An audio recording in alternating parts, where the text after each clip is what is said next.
মিলে গেল তথ্য, অর্ধ কোটি টাকার গাঁজা বহন করা জুলাই বাড়ির লরি ত্রিপুরার নাকা চেকিং এড়িয়ে ধরা পড়ল অসমে। পুলিশের প্রত্যক্ষ মদতেই কি গাঁজা পাচার ফুলে ফেঁপে উঠছে ত্রিপুরায়, প্রশ্ন জনমনে। ফটা পোস্টার নিকলাত চুহা, এতদিন চোরে পুলিশের ছিল মাস্তুতো ভাই এর সম্পর্ক। রাজ্যবাসী এখন ত্রিপুরা পুলিশের সাথে নেশা কারবারিদের নতুন সম্পর্কের খোঁজ পেয়েছে। মাদক ও নেশা কারবারিদের দুশ্মন বান গয়া দোস্ত পুলিশ, বলছেন জনসাধারণ। আমাদেরও ফের মিলে গেল তথ্য। গত 13ই নভেম্বর 2025 তারিখে যে বিস্তৃত রিপোর্টে ত্রিপুরার একের পর এক নাকা চেকিং পেরিয়ে 2.5 কোটি টাকার গাঁজা কিভাবে ত্রিপুরা থেকে বেরিয়ে শেষ পর্যন্ত চুরাইবাড়ি পুলিশ ওয়াচপোস্ট শ্রীভূমি আসাম পুলিশের হাতে ধরা পড়েছিল, সেই একই কৌশল আবারও সামনে এলো। শুক্রবার ত্রিপুরা রাজ্যে বিভিন্ন নাকা চেকিং অনায়াসে পেরিয়ে অর্ধ কোটি টাকার গাঁজা অসমে প্রবেশ করার পর বাজারিছড়া এলাকায় চুরাইবাড়ি পুলিশ ওয়াচপোস্ট শ্রীভূমি আসাম পুলিশের হাতে ধরা পড়ে। এতে আবারও স্পষ্ট হয়ে উঠেছে ত্রিপুরার নাকা চেকিং ও পুলিশি নজরদারি মাদক পাচার রোধে কতটা ব্যর্থ, এমনকি কোথাও কোথাও তা পাচারকারীদের সহযোগিতার রূপ নিচ্ছে। অসমে প্রবেশের পর গাঁজা বোঝাই গাড়িটি নজরে আসে চুরাইবাড়ি ওয়াচপোস্টের পুলিশের। মাছের কার্টুনের আড়ালে চতুরভাবে লুকিয়ে রাখা হয়েছিল বিপুল পরিমাণ শুকনো গাঁজা। পুলিশের তল্লাশি শুরু হতেই সুযোগ বুঝে পলায়ন করে গাড়ির চালক। পরিত্যক্ত অবস্থায় থাকা গাড়িটিতে সন্দেহ জনমতি পুলিশ খুঁটিয়ে খুঁটিয়ে তল্লাশি করে। এরপরই উদ্ধার হয় 28টি কার্টুনের মধ্যে থাকা 284টি প্যাকেট, যার মোট ওজন প্রায় 258 কেজি। কালোবাজারে যার দাম প্রায় 50 লক্ষ টাকা বলে জানিয়েছে পুলিশ। গাঁজা বোঝাই লরিটি জুলাইবাড়ি থানাধীন পাপ্পু মজুমদারের পিতা দিলীপ মজুমদার এবং লরির নম্বর TR018E1531 বলে জানা গেছে। লরির মালিকের বাড়ি দেবদারু বাইখোরা, দক্ষিণ ত্রিপুরা জেলায় বলে জানা গেছে। অভিযানের নেতৃত্বে ছিলেন চুরাইবাড়ি পুলিশ ফাঁড়ির ইনচার্জ প্রণব মলি। অসম পুলিশের ধারাবাহিক মাদক বিরোধী অভিযান ইতিমধ্যে নতুন দৃষ্টান্ত স্থাপন করেছে। পাচারকারীদের রুট ও পদ্ধতি বদলাচ্ছে ঠিকই, কিন্তু আসাম পুলিশের সতর্ক নজর ফাঁকি দেওয়া এখনো অসম্ভব।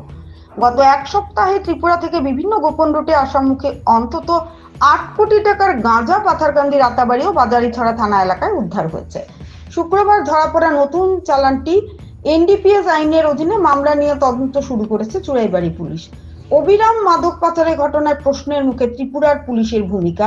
পুলিশ কি নেশা বিরোধী অভিযান নিয়ে জনগণকে ওয়াকিবহাল করছে, নাকি নেশার পাচারে সম্রাট হওয়ার চেষ্টা করছে, প্ৰশ্ন রাজ্যবাসীর। গোপাল সিংহের রিপোর্ট, আসাম প্রাইম নেটওয়ার্ক। সাংবাদিক বন্ধুসকল, এটা ইনফৰমেশ্যন দিবলৈ আপোনালোকক মাতি অনা হৈছে। তো নাকা চেকিংটো আমাৰ চলিয়ে থাকে, কিন্তু যোৱা এসপ্তাহ 10 দিন ধৰি আমাৰ নাকা চেকিংটো যথেষ্ট ষ্ট্ৰিনজেণ্ট কৰা হৈছে আৰু তাৰ কিছুমান আমি আউটকাম পাইছোঁ।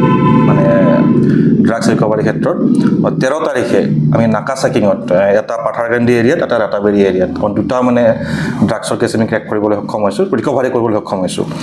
পাথাৰকান্দিত যিটো হৈছে তাত আমি 528 কেজি গাঞ্জা আমি ৰিকভাৰ কৰিবলৈ সক্ষম হৈছোঁ এখন বলেৰো পিকআপ ভেনৰ পৰা। তাৰপিছত 13 তাৰিখতে আৰু এটা নাকা চেকিঙত ছাকচেছফুল নাকা চেকিং ৰাতাবাৰী থানাৰ অন্তৰ্গত থানাৰ পৰা একেবাৰে নিলগতে তাত আমি 15.2 কেজি গাঞ্জা ৰিকভাৰ কৰিবলৈ সক্ষম হৈছোঁ এখন মাৰুতি এক্সপ্ৰেছো গাড়ীৰ পৰা। তাৰপিছত যোৱাকালি ৰাতি আমাৰ নাইট পেট্ৰলিং টিমে নাকা চেকিং এখন গাড়ী ইণ্টাৰচেপ্ট কৰিছিলে, নাকা পাৰ্টি এজ ৱেল এজ আমাৰ নাইট পেট্ৰলিং পাৰ্টি মিলি তাত আমি 255 কেজি গাঞ্জা ৰিকভাৰ কৰিবলৈ সক্ষম হৈছোঁ এখন টাটা পাঞ্চ ভেহিকুলৰ পৰা। চ' এই গোটেইখিনি যদি আমি মাৰ্কেট ভেলু চাওঁ এই তিনিটা কেছৰ প্ৰায় 3.99 ক্ৰ'ৰ, মানে এপ্ৰক্সিমেটলি 4 ক্ৰ'ৰ ভেলু হয়। চ' এই সংক্ৰান্তত আমি 3খন ভেহিকুল অলৰেডি ক'লোঁ যে আমি চিজ কৰিছোঁ আৰু এজন ব্যক্তিক এৰেষ্ট কৰা হৈছে ৰাতাবাৰী কেছটোৰ ক্ষেত্ৰত, আৰু বাকী পাথাৰকান্দিৰ দুটা যিটো কেছ সেইটো আমি অভিযুক্তৰ সন্ধান অব্যাহত ৰাখিছোঁ। Thank you. সেইটো আমি এতিয়াও মানে ডিটেইলছখিনি এতিয়া নকওঁ। আমি যিটো গোটেইখিনি তিনিটা কেছৰে যিটো মানে ক'ৰ পৰা ক'ত উৎপত্তি হৈছিলে আৰু ক'ত যাব লগা আছিলে ডেষ্টিনেশ্যন আমি গোটেইখিনি ভালদৰে এক্সামাইন কৰি আছোঁ আৰু সঠিক সময়ত জনোৱা হ'ব। যিজন হেলাল উদ্দিন হয় তেখেত পাথাৰকান্দি এৰিয়াৰ হয়। Thank you.